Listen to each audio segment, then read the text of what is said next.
Welcome back. You're still tuned into Bazaar Morning Call. Well, let's get going on all of our top 10 links. Our research team is standing by with the list of the top stocks that you need to track this morning. Well, Mangalam, let's start with you. United Spirits, is that keeping you in high spirits? Not their products, but definitely their results in high spirits indeed. We've seen good performance coming from the alcobev space this time around, and a large part of that can be attributed to the reopening of Andhra, and in that as well, there was, good expectations. The company has gone ahead and beat that too. Revenue, 3,031 crores. The street was working with the number a little over 2,950 crores. EBITDA, 460 crores. Again, beats expectations. Net profit, 421 crores. The street expectations were 310 crores. Partly boosted by higher other income as well, but nevertheless, it is a very strong performance. Why do I say that?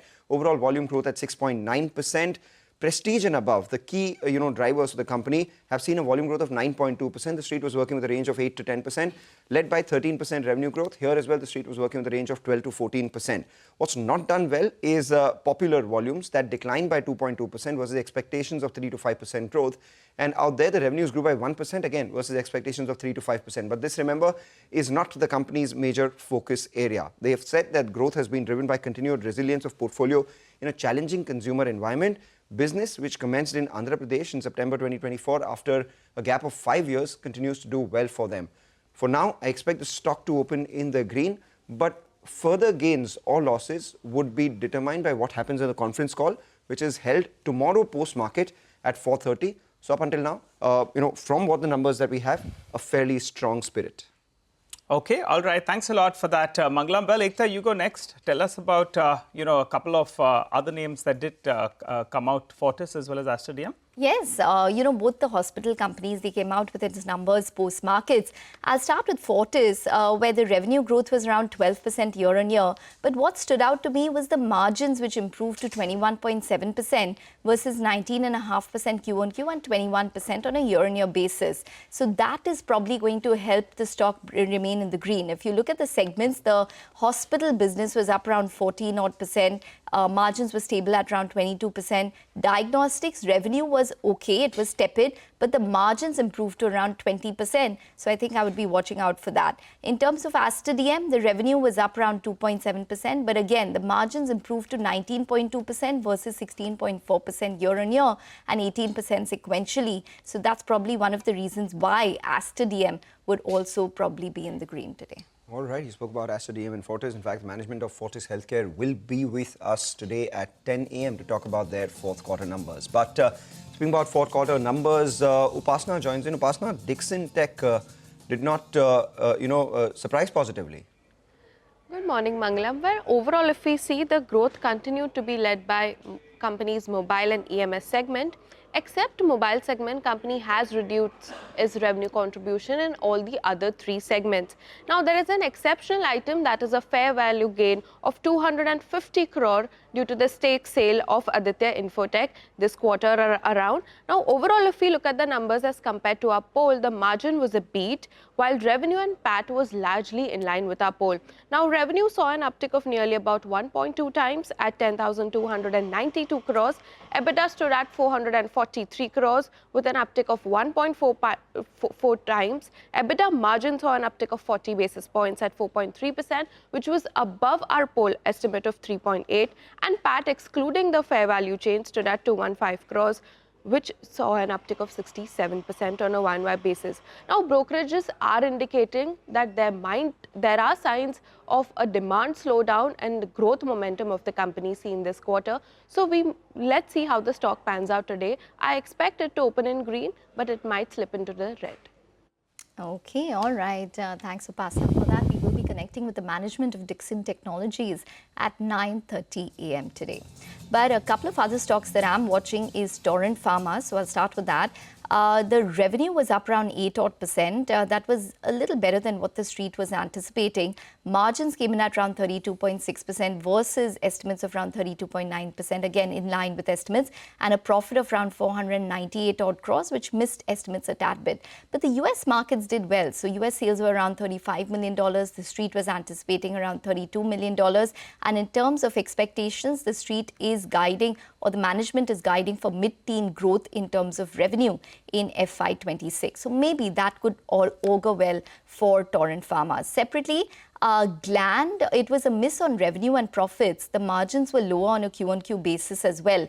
It came in at around 24.4% versus 26%, and the profit came in below expectations. What didn't work for the company this time was the US business, which was down 10% year-on-year, India, which was a bit sluggish Q-on-Q as well as year-on-year, and rest of the world, which declined 16% Q-on-Q and 14% on a year-on-year basis. So just watch out for both of these stocks, Gland as well as Torrent Pharma. But separately, Vivek is here to tell us about NHPC.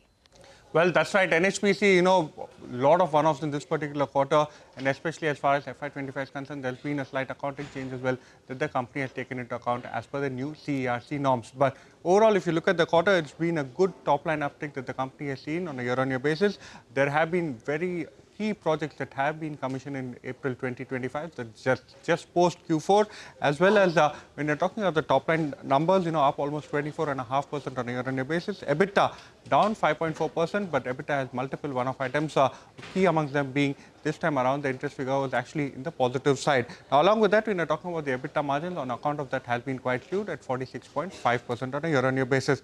But the profitability, taking into account the one-off items that has been seen, the core profitability has actually increased 57% on a year-on-year basis.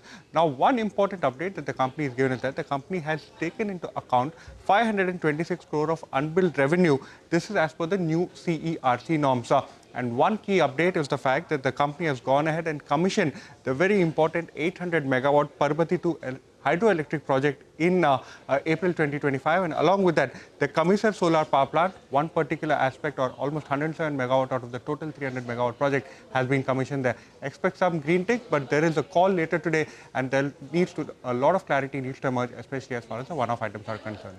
All right, Vivek, and you'll be getting all of that clarity. Thanks a lot for joining in and running us through, that analysis. But let's hop across to Sudarshan. He's here to tell us about JK Tyre. So take it away. So it was an operationally weak quarter for JK Tyres. Both India and Mexico business have reported decline in EBITDA and margin. Overall revenue was up 2%. EBITDA has fallen 24% and margin too has fallen more than 300 basis points if you take a look at overall numbers. Talking about India business, which forms nearly 90% of its total revenue, their revenue was up 6%, but EBITDA has fallen 25% and margin too has come at 7.8% against 11%. Mexico business, which is very small, their revenue was down 27%, EBITDA is down 93% and margin has come, it was below 1% versus almost 5%. But more than Q4 FY20 numbers, what would be in focus is outlook, because internals for tyre industry have improved in last few months. So we'll be watching for that in the analyst call that's scheduled at 11:30 a.m.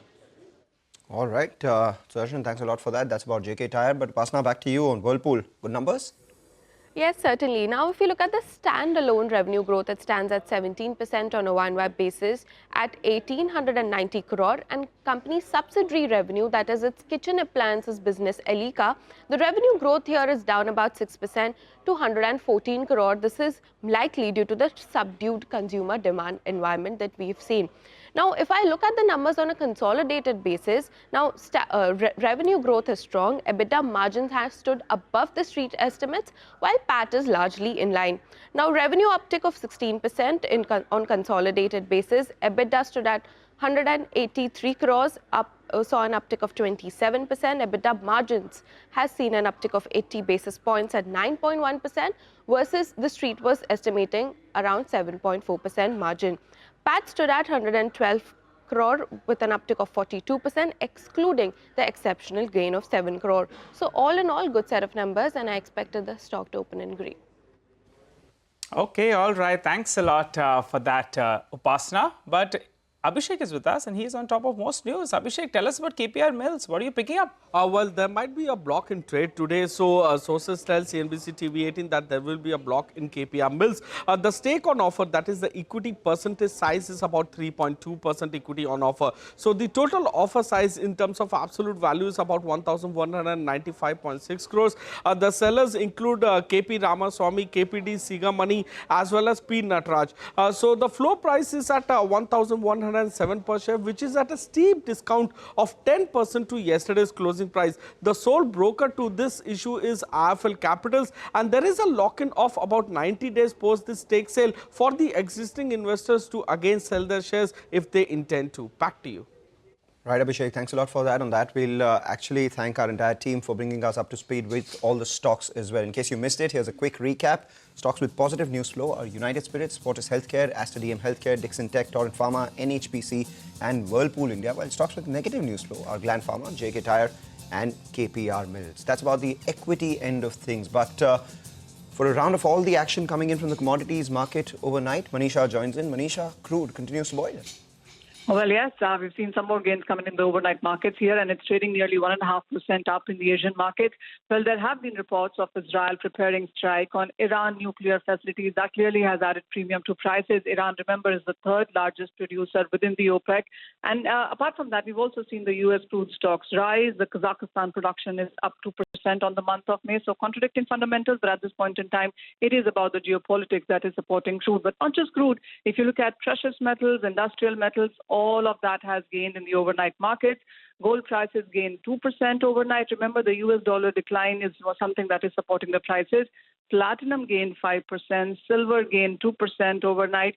Copper prices are trading a percentage point higher in Asia right now. Palladium is up 3 months high. Tin is trading at a 1 month high as well. So it's a good start to the Asian market. The decline in US dollar and the geopolitical premium concerns are yet again leading to buying intangible commodities.